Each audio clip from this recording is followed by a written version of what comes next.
How do you shelter thousands of people overnight without building new homes? That question appears again and again throughout history, usually after disaster.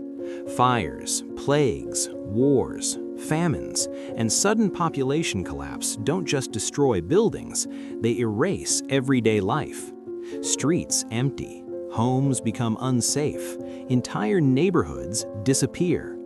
And when that happens, societies don't have the luxury of long-term planning. They need immediate solutions.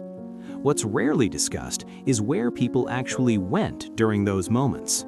Not years later, not after reconstruction, but immediately after everything familiar collapsed.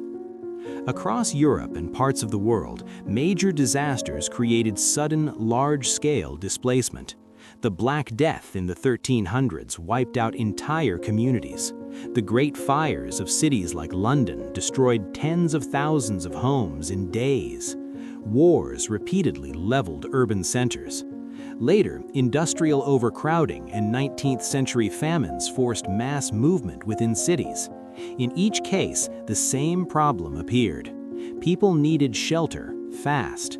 Traditional housing either didn't exist anymore or couldn't support the population shift. Temporary wooden housing took time to build and failed in harsh climates. Tents were impractical for long periods. Yet historical records show that people did not remain homeless for long. Instead, they moved indoors, into structures that were already standing. This is where the story quietly changes direction. Rather than building new housing immediately, authorities repeatedly repurposed massive stone buildings. Exhibition halls, palaces, administrative complexes, former institutional buildings, and large civic structures became temporary living spaces.